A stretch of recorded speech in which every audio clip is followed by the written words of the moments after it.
I'm 34-year-old Olivia Jenkins, and when my father found out I was pregnant 15 years ago, he threw me out of the house. Have you done anything?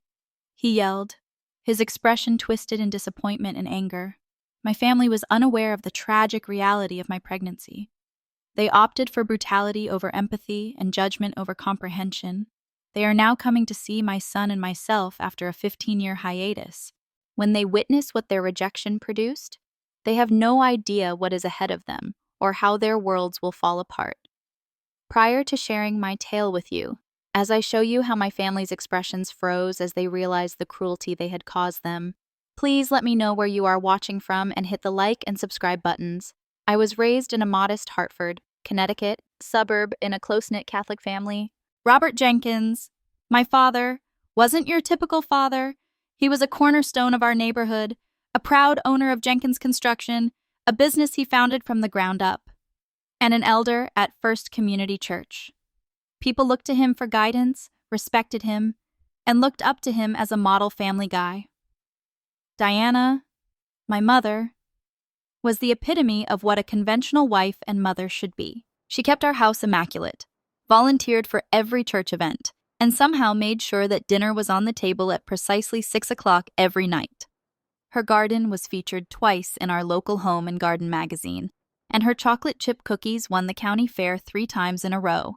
She had a soft laugh that put everyone in her vicinity at ease. Then there was my brother Michael, who was 2 years older than me, the best of the best, a straight-A student, a standout quarterback, and, according to his senior yearbook, the most likely to succeed. At Michael's games, Dad would be beaming with pride. In the stands, his voice was the loudest. My boy is that. Every time Michael made a clever move, he would yell, sitting next him, invisible. I would constantly wish for a small portion of that zeal to be aimed at me. From the outside, our lives appeared to be ideal. The house with the white picket fence and 4 bedrooms, family game nights, brunch after Sunday services, and summer barbecues. The family was us. Some wanted to be. That's what everyone believed. Anyway, I met James Wilson in my junior year English class when I was 17 years old. We were paired up to work on a Romeo and Juliet assignment. Ironic, given the course of our story. At school, James stood out from the other lads. His intelligent brown eyes appeared to see through all the high school feigning, and he was quiet but self-assured. When we first met at the library to study, we spoke for 3 hours and hardly worked on our task. That day he informed me, "Olivia, you're different. Others miss what you see." While other youngsters were organizing parties and worrying about their social standing, James wasn't interested in the usual teenage things. He was composing heartwarming poems and working at the animal shelter. I could feel every note of his performance vibrate through me because he played the cello with such passion. Slowly, consciously, and with a depth that seemed unattainable for teenagers, we fell in love. We dreamed a lot. James planned to attend Juilliard to study music composition. He had already received a partial scholarship of acceptance. I intended to pursue a nursing degree at NYU. He was only a subway ride away. We discussed the life we would create, the excursions we would take during breaks, and finding an apartment together after our freshman year. When we were together, anything seemed conceivable. Unlike most high school romances, ours was unique. We took our time establishing physical intimacy. We both grew up in religious homes. So we took our time, respected others' limits, and concentrated on creating something worthwhile. According to what they knew about James, my parents were in favor of him. He hailed from a good home, was well-behaved, and excelled academically. James was the only boy that Dad ever allowed near his daughter. He would even joke, then, shortly after graduation, everything fell apart. A diagnosis that rocked everything began as odd bruises and chronic weariness, acute myeloid leukemia, an aggressive kind with substantial metastases. James blamed his months-long illness on stress and the weariness of his final year. I still recall holding his hand while the doctor went over treatment options, side effects, and survival chances in that sterile hospital room. James simply nodded serenely while I fought back tears and he asked me perceptive questions. He eventually broke down when we were by ourselves. His voice cracked as he murmured, "I'm not afraid of dying live. I fear that nothing will be left behind, of forgetting." The therapy started right away. His body was severely damaged by aggressive chemotherapy, which was unable to eradicate the malignancy entirely. He lost his curly brown hair. His muscular body grew thin, and on some days the agony was so great that he could hardly talk. But his spirit was intact throughout it all. One day in particular, in between treatment cycles, James raised a topic we had never really talked about previously. He squeezed my hand and added, "I want to leave something of myself in this world. I want to know if I don't make it, I still have a piece of me here, with you." We spent hours discussing what he meant when he mentioned the prospect of having a child together before he passed away. We didn't make that choice hastily. We talked about every possibility, every worry, and every hope. This was not careless adolescence. It was an intense reaction to death, a decision based on the purest form of affection. 2 months later, I found out I was pregnant, and I was in a state of complete emotional turmoil, happiness that James's spirit will endure. I'm afraid to express my deeply religious parents' sadness that James might not get to see his child. But beneath it all was the knowledge that, in spite of all the suffering, we had produced something lovely. After determining the best way to explain, I intended to tell my parents so they would see that this was about love and legacy in the face of terrible loss, not about rebellion or bad decisions. When James recovered from his most recent round of therapy, I wanted him to be there when I told them. However, the call that would further rock my life came before I could locate the ideal time. James was being taken back to the hospital after collapsing at home. He had fallen unconscious by the time I got there, after fighting for so long. His body finally gave up. I was in the intensive care unit, watching machines breathe for my beloved boy. I understood that my meticulous plans would have to be modified. What I had no idea at the time how drastically everything was going to collapse. I never had the opportunity to inform my parents about my pregnancy in a way that was convenient for me. The pregnancy test, which I had concealed in the back of my vanity drawer, wrapped in tissue paper, was discovered by my mother, Diana, while she was cleaning my bathroom. I had been waiting for James to become stable enough to confront my family with me. When I returned home from the hospital that evening, my parents were seated stiff at the table in our dining room.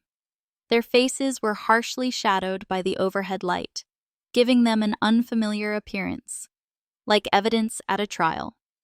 The pregnancy test rested between them. "Take a seat." "Olivia," my dad said, his tone uncannily serene.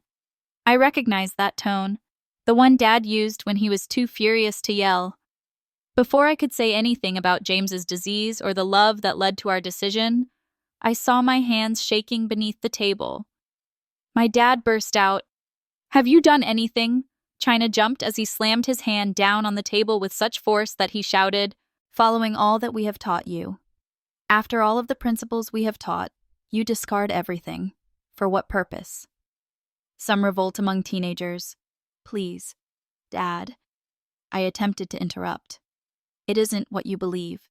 James is... James." At last, my mother's voice was ready and thin. "He has a hand in this. He was invited into our house. With our daughter. We put our trust in him." My father went on. "You've brought shame to this family." He flashed a deep red face. "To our church. What are people going to say? The elder's daughter is unwed and pregnant. I gave it another go. If only you will pay attention. You listen now." He interrupted me. "There are 2 options available to you. Either you solve this issue or you vacate this house. This immoral behavior will not be tolerated in my home." I felt the remarks as if they were actual blows. "As if you were my baby. Solve this problem. James's child." The part of him that would endure was merely an annoying error that needed to be removed. With tears running down my cheeks, I muttered, "I can't do that. I'm not going to do that. James's death is imminent. He may not be much more than this newborn." Something flared across my father's face for a brief time, maybe confusion, or the first sign of comprehension. However, my brother Michael entered before I could say anything more. As bad as ever, his timing. What's happening? He glanced between us and asked. My father bluntly declared, "Your sister is pregnant." And it seems he believes that keeping it is the correct thing to do. Michael gazed at me, his eyes widening, then narrowing. How could you be so self-centered, Olivia? What impact will this have on Mom and Dad's reputation? Do you know, to the company? It hurt more than I thought that he had betrayed me. I had never been particularly close to Michael, but I'd always thought he'd be there for me when it really counted. He immediately took the side of our parents instead, caring more about his reputation than my welfare. My mother was largely silent during this entire confrontation. Michael's allegations and my father's ranting were less painful than her silence. With no protection or consolation, she simply sat there, sometimes wiping at her eyes with a tissue. The mother, who had once carried me through childhood nightmares and healed my scratched knees, was unable to look me in the eye. James has leukemia. At last, I was able to speak into the antagonistic quiet. He's dying. He may not be around to witness the birth. His legacy and final wish is this baby. If you would only come to the hospital with me, consult his physicians, you would comprehend. My father cut me off. Enough excuses. Your decisions are obvious. Either make things right or look for another place to reside. Tearfully, I walked away from the table and went to my bedroom to phone James's parents. During the lengthy hospital stays, they essentially became my second family because they had been so supportive during his illness. They offered me their guest room for as long as I needed it as soon as I told them what had happened. I headed immediately to the hospital the following morning. James's skin was yellowish and pulled taut over his cheekbones, and he was weak but alert. I didn't want to add to his tension, but I had to let him know what was going on. I notified my parents about the baby while clutching his frail hand, forcing me to decide between leaving the house and getting rid of it. James shut his eyes. One tear trickled down his swollen face. Liv, I'm so sorry. I am solely to blame for this. No, I demanded. He wiped away his tear. We made this choice. A love-based decision. He squirmed as he made an attempt to sit up. Invite them to come here. Let me clarify. Let me assume accountability. I gave a headshake. They refused to pay attention.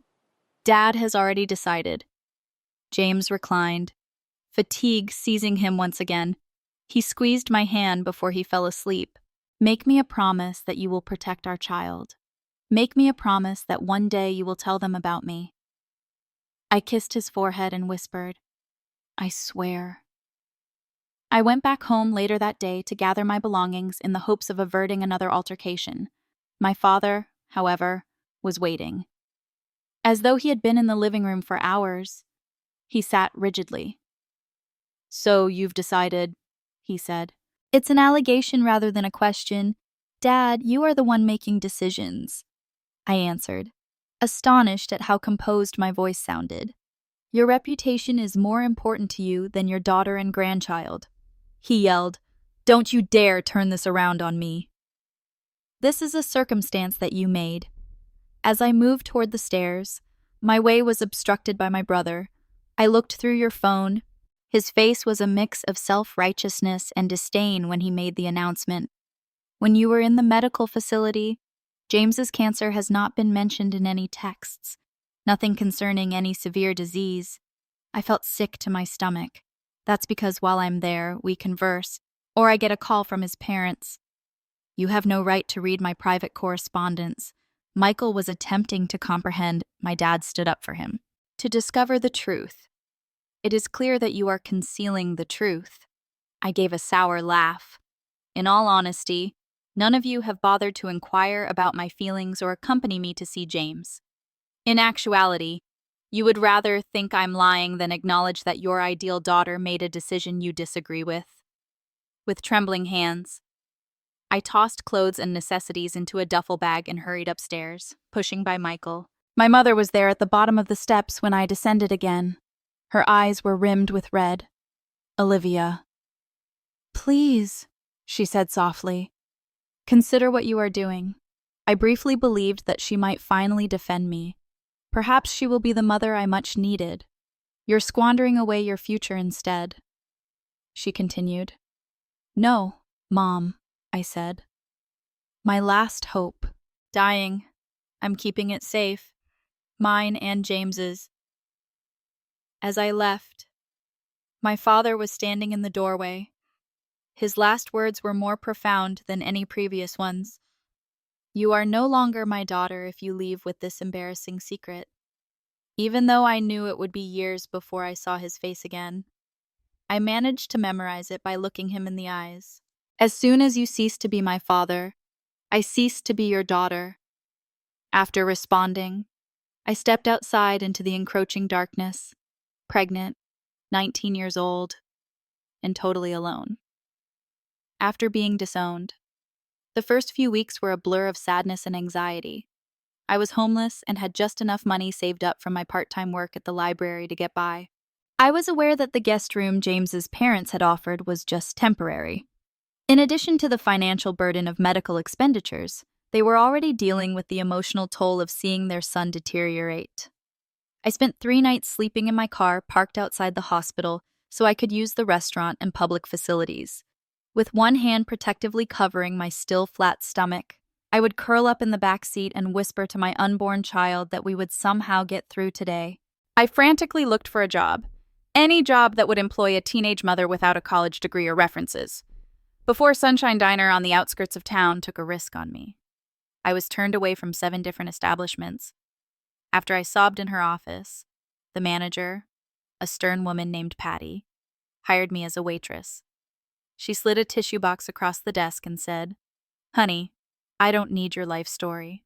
Simply arrive on time and refrain from stealing from the register." I took a second job stocking shelves at a convenience store from 10 p.m. to 2 a.m. because the diner job hardly paid for food and petrol. In between shifts, I would go see James and see him deteriorate as the aggressive cancer took over his body.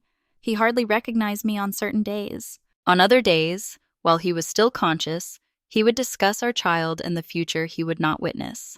Melissa, my coworker at the diner, discovered that I was living in my car after noticing that I was nodding off during breaks. She has a 4-year-old daughter named Zoe and was a 25-year-old single mother. One afternoon, she firmly told me, "You can't live like this." Not pregnant, in particular. I have a couch that pulls out. Although it's not much, it's preferable to a Honda backseat. Embarrassed by my predicament, I attempted to decline, but Melissa would not listen. One mother assisting another. She was adamant. Don't argue. It was a boon to move into Melissa's small 1-bedroom apartment. I had not ventured to expect for it. I took the couch from the living room, and she and Zoe shared the bedroom. It remained a fragile existence. Melissa and I both knew it couldn't be permanent, but her landlord was unaware that I was staying there. But I had a roof over my head and someone who cared for me for the first time since I was kicked out. James's health quickly worsened in the interim. When his organs started to fail, the harsh chemotherapy that had been his final chance was withdrawn. Throughout it all, Ellen and Thomas Wilson, his parents, served as role models for elegance and strength. They didn't once criticize our choice to have the baby, never made me feel bad about becoming pregnant. One evening when we were keeping watch beside James's bed, Ellen informed me that you were carrying our grandchild. Whatever happens, you are now family. It was unbearably heartbreaking to compare their unwavering support with the rejection I experienced from my own family. I would occasionally catch myself checking my phone in the hopes of receiving a text or call from my parents, hoping they would alter their minds. However, aside from business calls and hospital updates, my phone was silent. Our financial circumstances became more and more bad. The experimental treatments James's parents had pursued had depleted their funds, and he lacked health insurance beyond the minimum coverage they had managed to obtain. I heard Thomas discussing selling their car to cover palliative care costs and taking out a second mortgage on their home. The worst happened when I was 5 months pregnant. Ellen called while I was in the middle of a double shift at the diner. Her voice broke as she said, "You must come now. He won't survive the night, according to the physicians." I left my tables without saying why. In the midst of my inner struggle, I drove to the hospital under a blinding rainstorm. James was hardly conscious by the time I got there. He breathed in deep, ragged breaths. His skin was yellow and translucent. Machines beeped and hummed throughout the room, keeping an eye on the son I loved as he passed away. When he saw me, he whispered, his voice so low I had to bend over to hear and feel it. He grabbed for my now visible baby bump with a shaky hand. I pointed his fingers in the direction of our child's kick. When he sensed the movement, a shadow of a smile appeared on his lips. "Stronger," he whispered. We remained that way for hours, just like you. My hand over his on my stomach. Neither of us acknowledged the situation. A nurse eventually brought me a chair so I could sit next to the bed and not have to move. A little after midnight, James's eyes suddenly met mine. "Make me a promise," he said. "Every word is a battle. Tell our child about me, about us, how I wished I could stay. I swear," I cried. "Each day. They will be well aware of you." With great effort, James retrieved a tiny velvet box from beneath his pillow. There was a tiny sapphire stone set into a dainty silver ring. "It was my grandmother's," he said. "Before I put it on my finger to overwhelm, I wanted to give you properly." His voice suddenly became louder as he shouted, "I love you, Olivia Jenkins," as though he had been reserving his strength for these last words ever since Romeo and Juliet. Always. His final comprehensible words were those. James Wilson was gone by sunrise. He took all of our hopes with him, and abandoning me to continue living the valuable life we had established together. The funeral went by quickly, away from the other mourners. I stood. It is now impossible to conceal my pregnancy. Some of our old classmates made up their own versions of our narrative while whispering behind their hands. Despite James's parents' insistence that I support them as family, I could sense the condemnation from other churchgoers. My father served as an elder in the same church.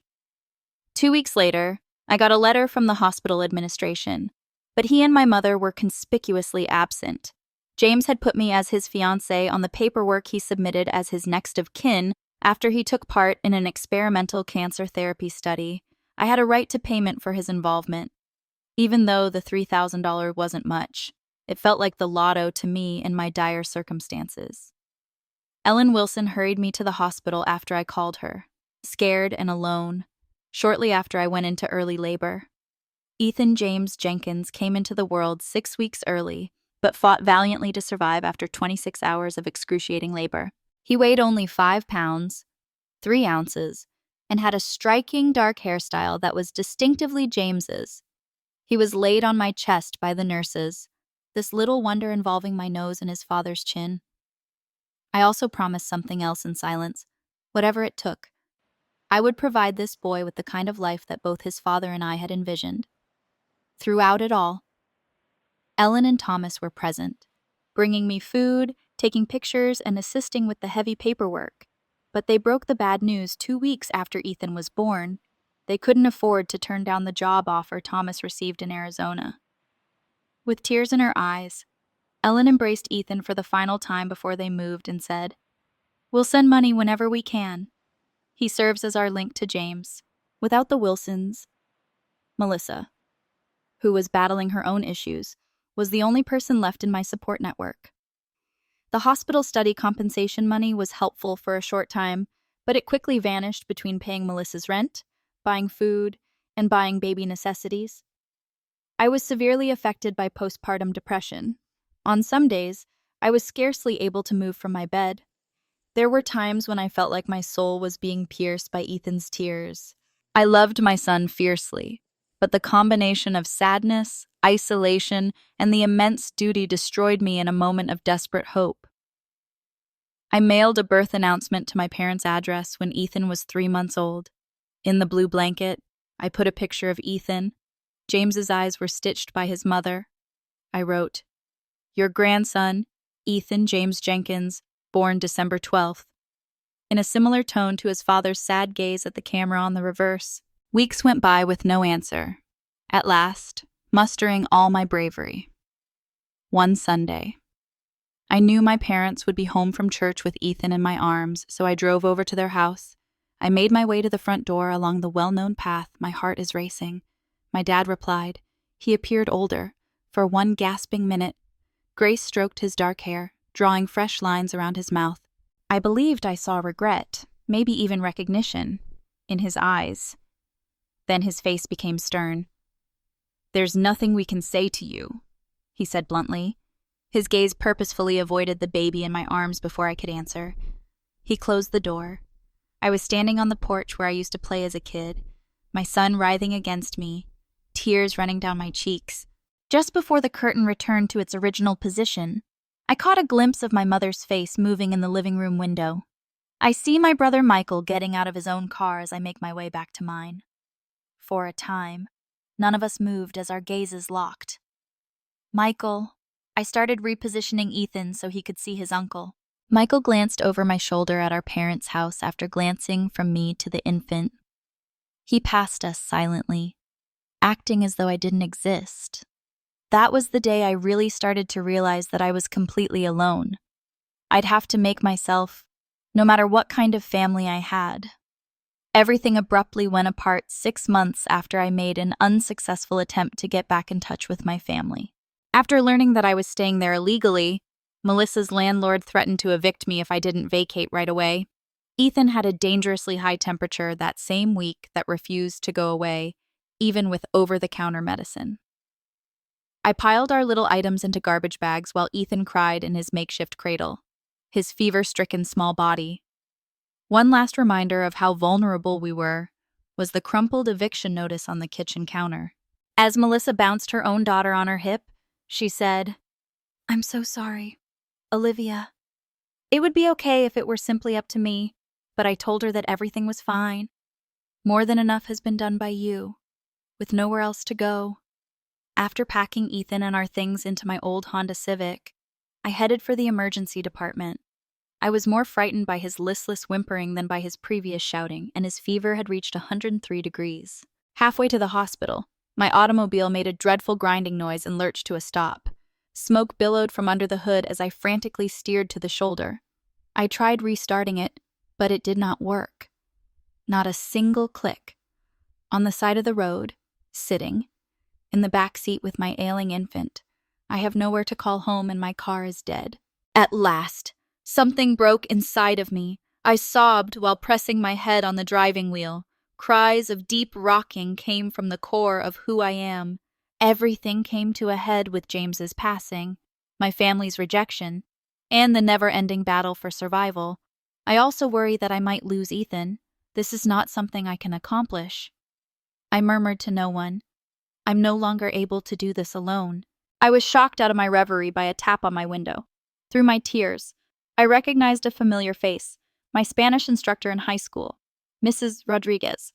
I rolled the window down, my need mixed with embarrassment. "Are you okay, Olivia?" With a worried frown, she inquired. "I saw your car as I was passing by. My son is ill."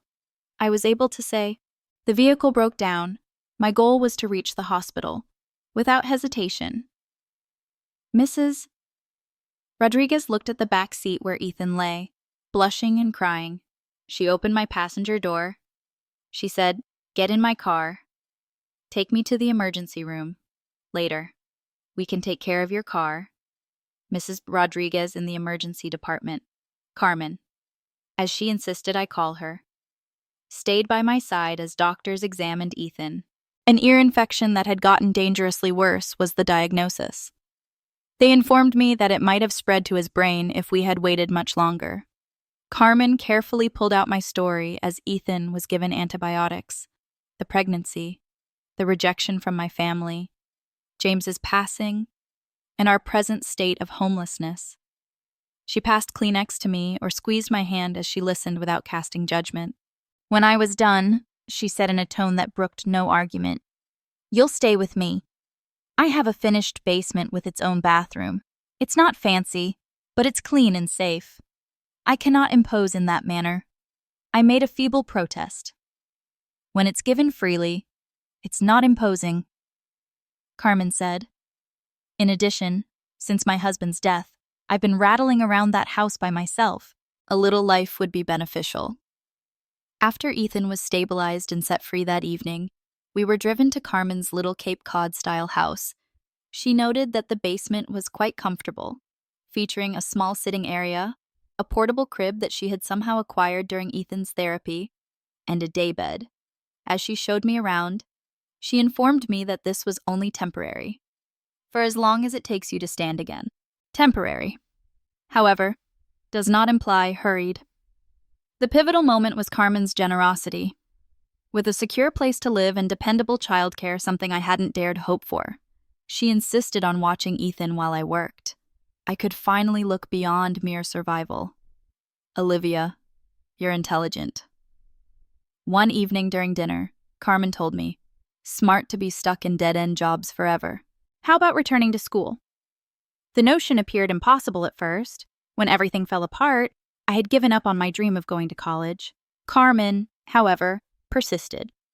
She helped me explore online nursing programs, aided with financial aid applications, and worked out a timetable that would allow me to study while still earning enough to support Ethan. You don't have to let James ruin your dream of becoming a nurse, she remarked. Perhaps today it's even more crucial. I laboriously and slowly created a fresh vision for our future. I worked evening shifts at an assisted living facility that paid more than the diner, took nursing prerequisites at a community college, and treasured every second spent with my developing son, Grandma Carmen, as she called herself, provided Ethan with extra attention and a consistent schedule, which helped him thrive. Another unexpected turn came 6 months into this new chapter. I received a certified letter addressed to me. I didn't identify the law office from which it came, asking me to get in touch with them about James Wilson's estate.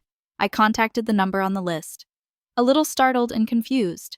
According to the lawyer who responded, James had named me and our pregnant child as beneficiaries of a small life insurance policy that he had obtained during his brief period of remission. Moreover, James had been a part of the experimental treatment trial until his passing. Ethan was entitled to a medical trust fund because of his involvement in the ensuing studies. According to the attorney, the pharmaceutical business used information from your fiancé's case to help develop a novel medication, as part of their ethics agreement. For the children of participants who have passed away, trust funds have been established. With the exception of school costs, money won't be available until Ethan is 18, but it will fully pay for college. As the lawyer described numbers that sounded unattainable. I sat on Carmen's flowery couch with my phone to my ear and tears running down my cheeks. Although the $25,000 life insurance wasn't much, it represented freedom to me. The educational trust was strong enough to ensure Ethan would never have to worry about college fees. I sat by myself in the backyard that evening after putting Ethan to bed. I imagined James could look after me as I gaze at the skies. You continue to look after us? Keeping your word? I said to the black sky. I was able to concentrate less on working several jobs and more on my academics thanks to the money from the life insurance. I received a single-parent scholarship to an accelerated nursing school after completing my prerequisites with a flawless GPA. The alteration in our life was slow but continuous. Ethan shone remarkable intelligence by the time he was 3 years old. He was able to read picture books we checked out from the library and spoke in complete sentences. By 4, he was using Carmen's old upright piano to perform rudimentary tunes. I was moved to tears by his tiny fingers' intuitive ability to find the notes. James's talent at music, surviving in our son. When Ethan was 5, I received my nursing degree with the highest honors and several employment offers right away. My own experience as a young mother drew me to pediatrics, and I accepted a job at Hartford Children's Hospital. I cried with pride and thankfulness as I stood in the empty living room on the day I purchased our first tiny home. A simple 2-bedroom cottage with a fenced yard where Ethan could play. Running from room to room, Ethan went from destitute to homeowner in 5 years, from broken girl to qualified nurse, from abandoned daughter to self-sufficient mother. He was bursting with excitement. Mom, is this truly ours forever and eternally? I vowed to keep it forever, watching him whirl with joy.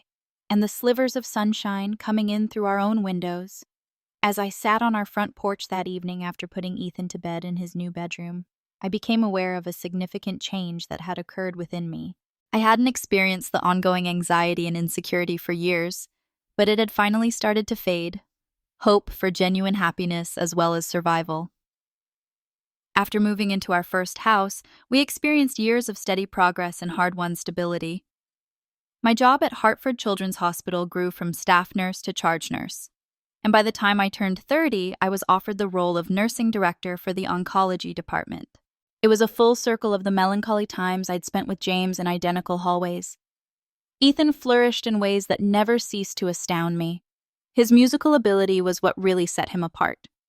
Even though his intellectual prowess placed him 2 grades above his age group, he was performing piano concertos that college students found difficult by the time he was 10 years old. He wrote an original composition at the age of 12 that was performed at Lincoln Center in New York after winning the National Young Composers Competition. Standing at that esteemed performance space, observing my son's bow, as the audience surged to their feet in a standing ovation, I fervently hoped James could have witnessed our son's transformation into the amazing person he is now. Nevertheless, I sensed his presence at my side, alongside my professional success. I experienced a level of financial security I never would have thought attainable. The tiny cottage was replaced by a large 4-bedroom home in one of Hartford's most desirable neighborhoods. Ironically, our new home featured a special music room for Ethan with a baby grand piano that I had saved for years to buy just 3 miles from my childhood home, and my network of support had expanded. More like a grandmother to Ethan than a teacher to me, Carmen continued to be our rock. I had developed close contacts with other single mothers and medical professionals who were sympathetic to my situation through work and Ethan's school. We established our own unique family get-togethers for holidays, helping one another through difficult times and commemorating life achievements when they could. Ellen and Thomas Wilson came to visit. They brought pictures and stories of James to help preserve his memory, and they flew up from Arizona to see Ethan's performances and spend valuable time with their grandson. Every detail about the parent he had never met was precious to Ethan. His hands are James, Alan would comment while seeing Ethan's piano playing. In the spring of Ethan's 12th year, those long fingers were made for music. Unexpected events occurred that would once more change how our lives unfolded. A large pharmaceutical corporation that had created Ethan's educational trust years prior sent me an official letter. James had taken part in an experimental treatment that resulted in a breakthrough medication that, according to a patent settlement, is currently saving thousands of lives.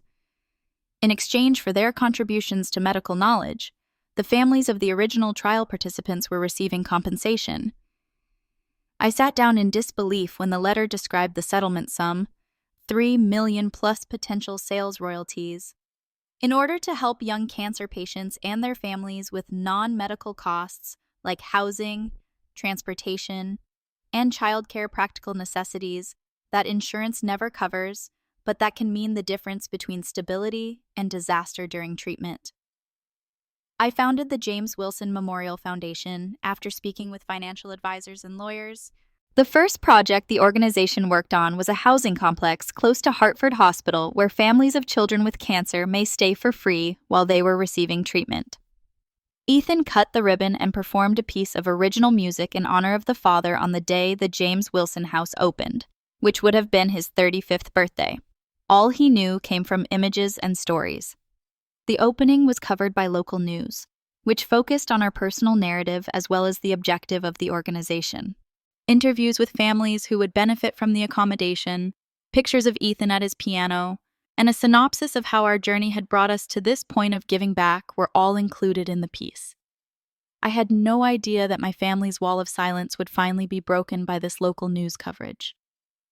3 days following the telecast, I got an email in my inbox. The sender is my brother, Michael Jenkins. You were in the news. I saw. He started his message. For years, I've wanted to get in touch, but I wasn't sure how. Dad and Mom also witnessed it. Seeing you and Ethan had an impact on Dad, who has been dealing with some health issues lately. They're eager to meet him, their grandson. Would you be open to a visit? I spent a lot of time looking at the screen. I have conflicting emotions. Rage over the years of being turned away. Reluctance to let those who had caused me such severe pain return into our lives. Curiosity as to what had ultimately caused them to reconsider. And below it all was a faint but tenacious voice of the girl who had once longed for the affection and acceptance of her family. I responded to Michael after giving it some thought and having a lengthy discussion with my therapist, who had been there for me the entire time. I wouldn't stop Ethan from getting to know his family, but first, there would have to be open communication and clear boundaries. After a careful email exchange with Michael, we discovered that our parents had, in fact, evolved throughout time. The year before, my father had had a heart attack, an encounter with death that had loosened his inflexible viewpoints. Michael told me that my mother had never stopped lamenting the end of our relationship, preserving a covert collection of news snippets anytime my name was mentioned in public announcements or hospital notifications. In one message, Michael stated that they were mistaken. They are aware of that now, Dad, particularly if he expresses his pride in your independent accomplishments when he feels like no one is listening. The following month, we made plans for them to come to our house. In addition to the house, Ethan and I also spent weeks getting ready. Now that he was old enough to comprehend complicated family dynamics, I gave my son an explanation of the grandparents he had never met and their absence from our life. Are they evil individuals with the straightforward simplicity of a child? He inquired. No, I said, after giving it some thought.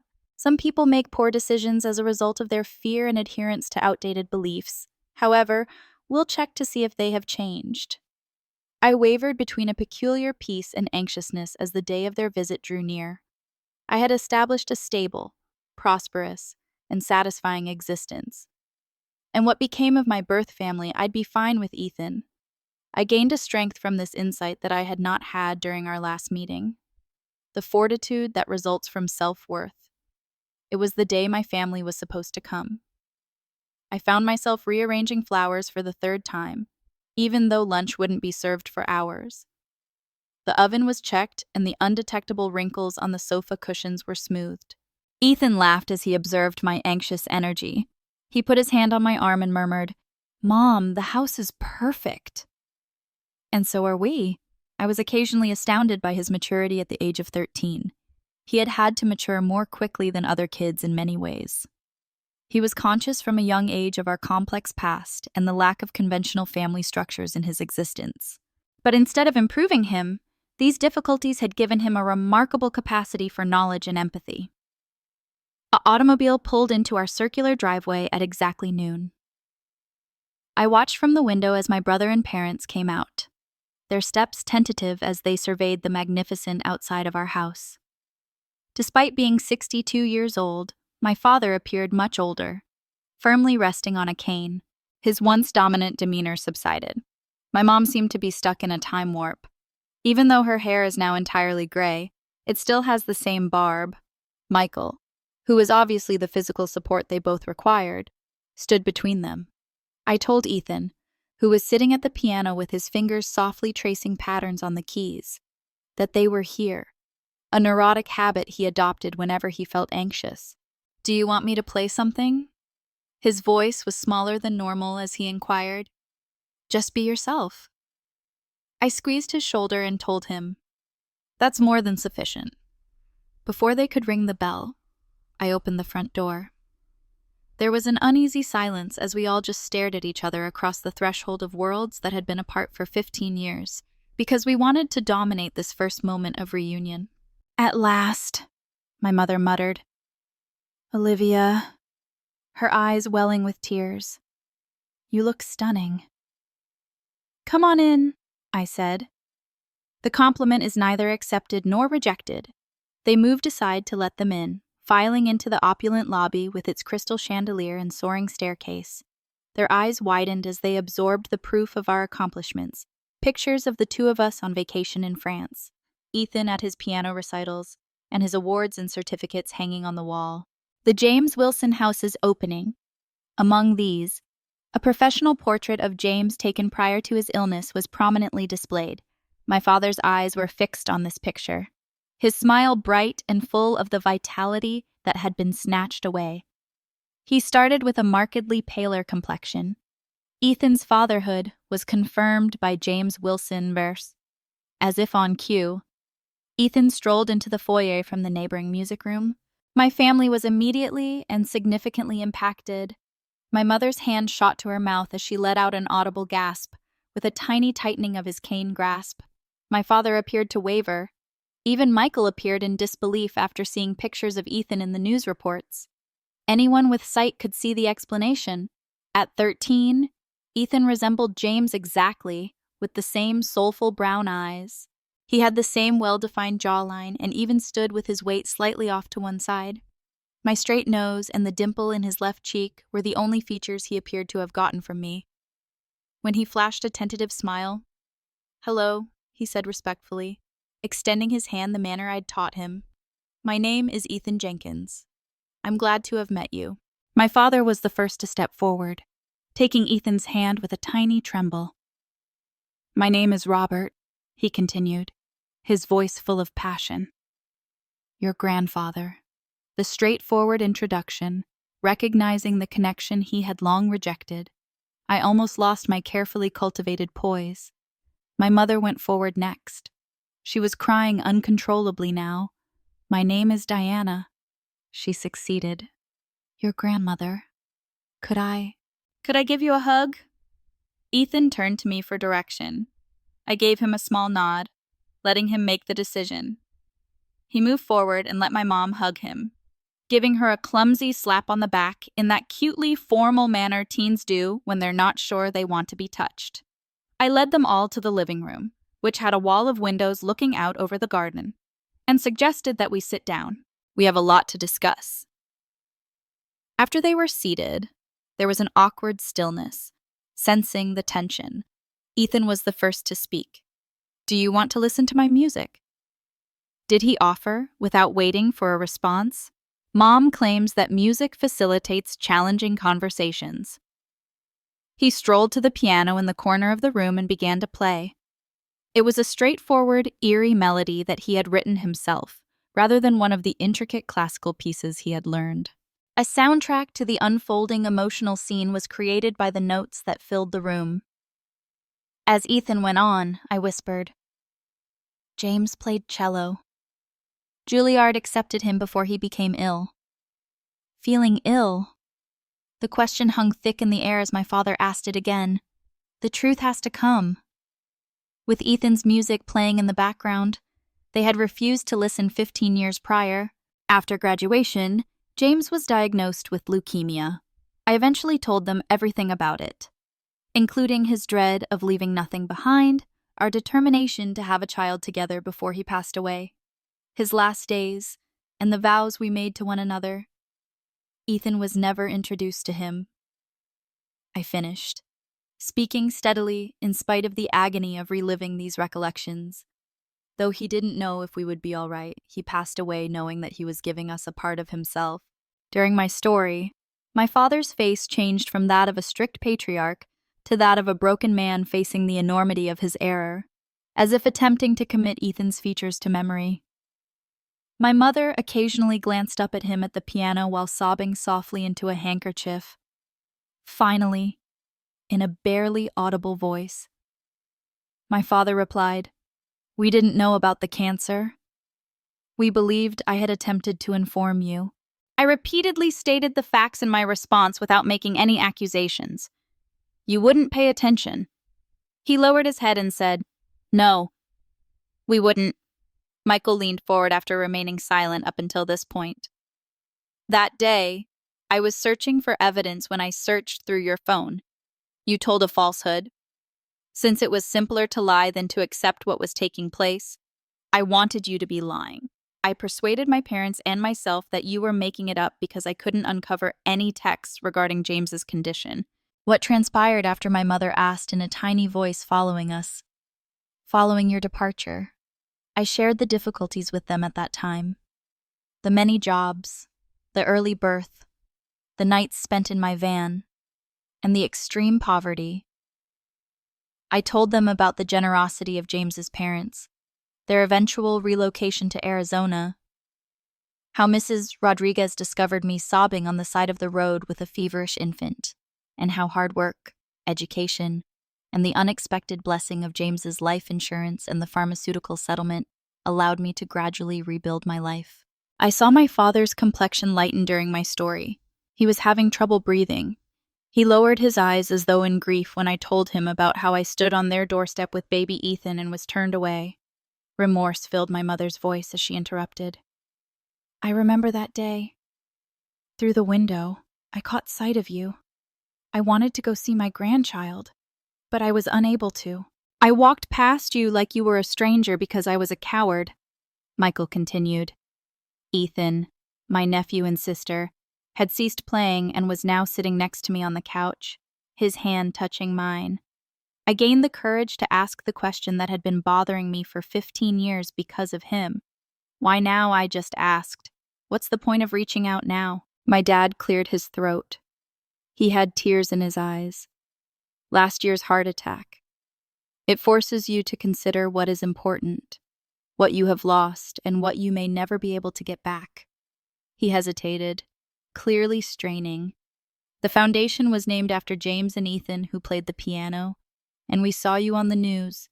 I understood the years my pride had cost us all. We'll never be able to return.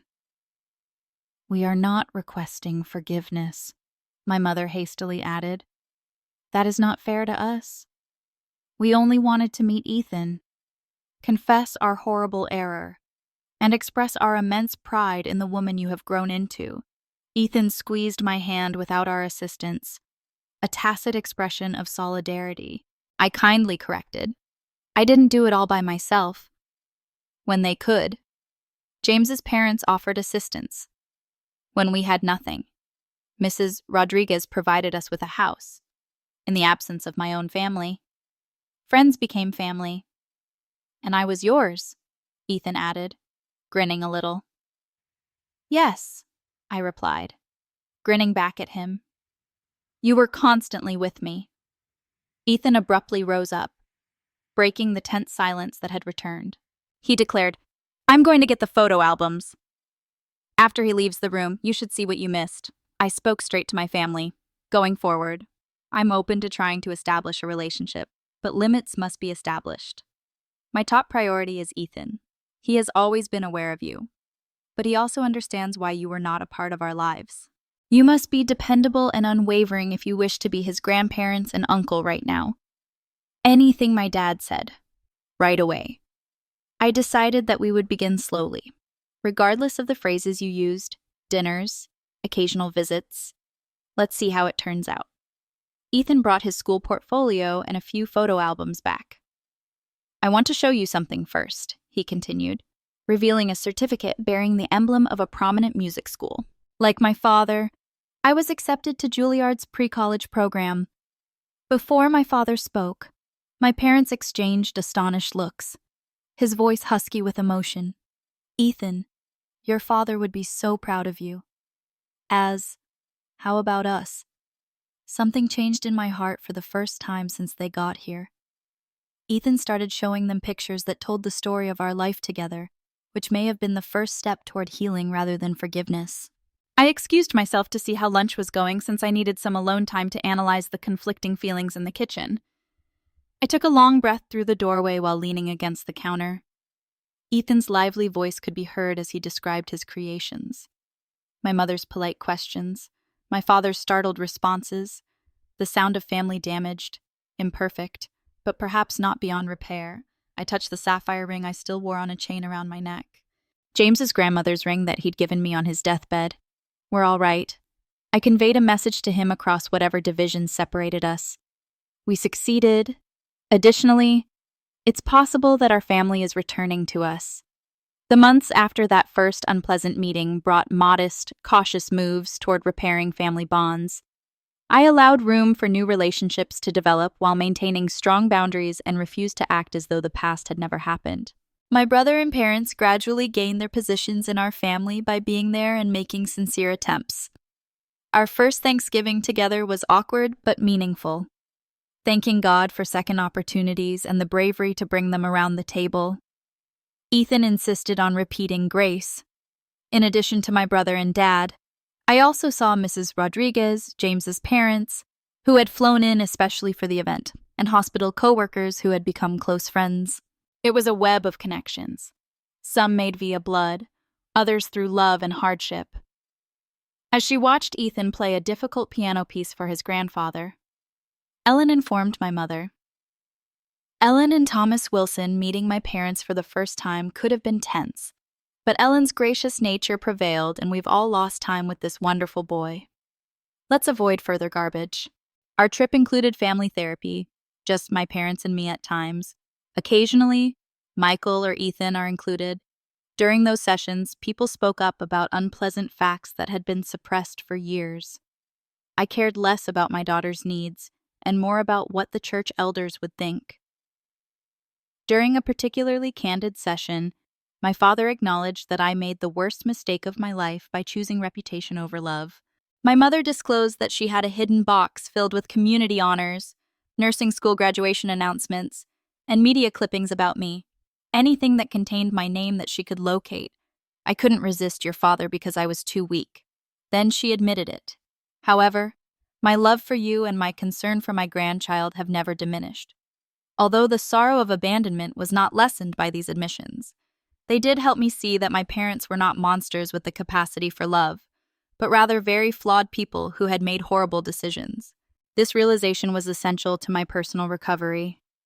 Compared to my parents, my relationship with Michael changed more swiftly. We found common ground as adults that we had never found as kids.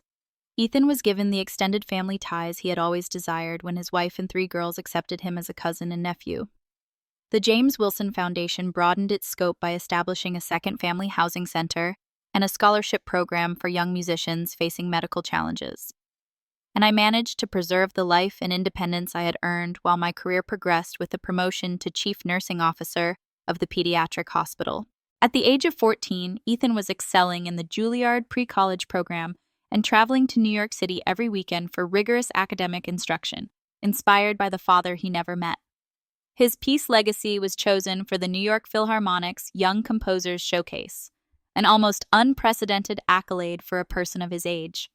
On the evening of the show, an entire row at Lincoln Center was occupied by our extended family. Despite their weakness, my parents were determined to be there, Michael with his relatives. As Ethan took the stage, my best friends from work, Mrs. Rodriguez, and James's parents were present. It took my breath away at times because I looked so much like James. I experienced the fullness of our voyage. Before developing into a sophisticated conversation between piano and orchestra, the composition opened with a lone, melancholy cello note, which was Ethan's homage to his father's instrument. Resilience triumphed over loss and struggle, as the music conveyed our tale more beautifully than words could. Beauty emerging from pain, separation, blossoming in the neighborhood.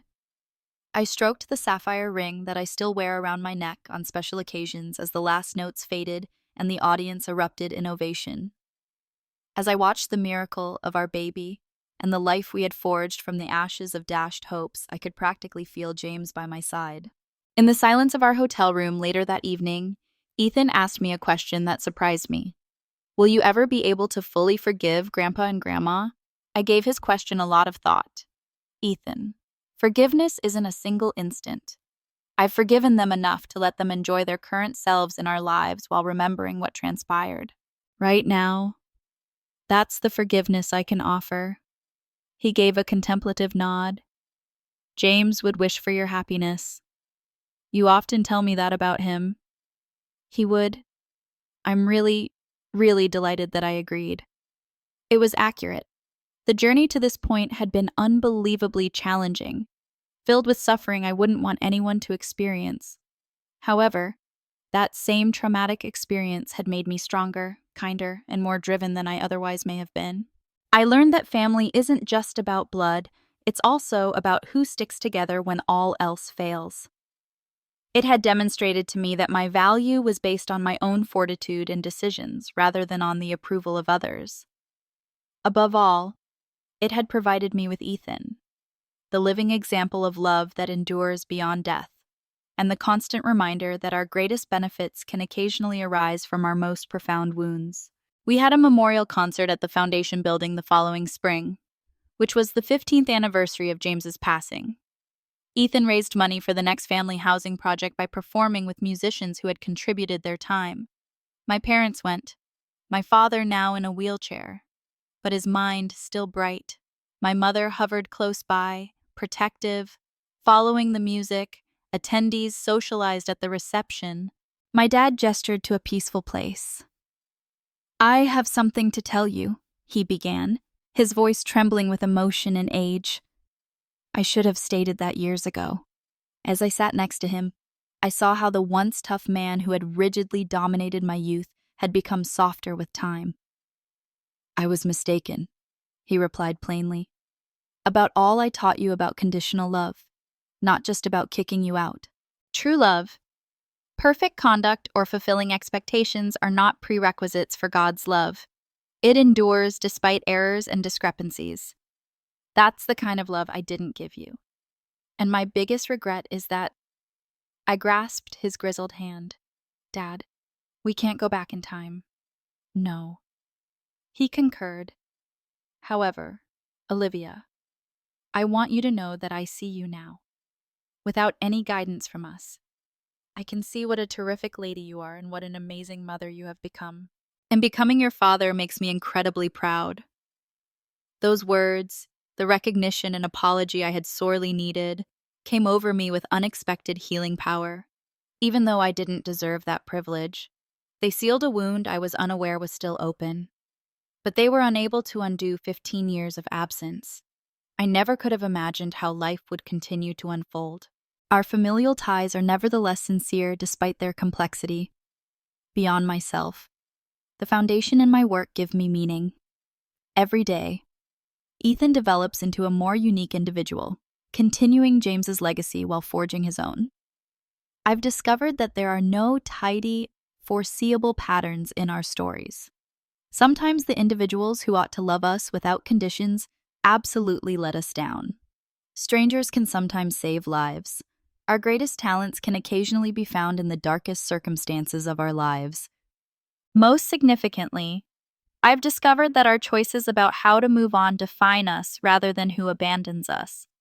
Every one of us has the ability to craft our own tale, to turn suffering into meaning, rejection into resiliency, and desertion into independence. What would your life be like if you choose to identify yourself by your own bravery in moving on rather than by the people that abandoned you? Have you ever gone through a difficult rejection that ultimately brought about unanticipated growth? Please share your stories in the comments section below. Please like, subscribe, and share this trip with anybody you think could benefit from hearing that sometimes our greatest gifts can come from our deepest hurts. I appreciate you joining me on this journey today.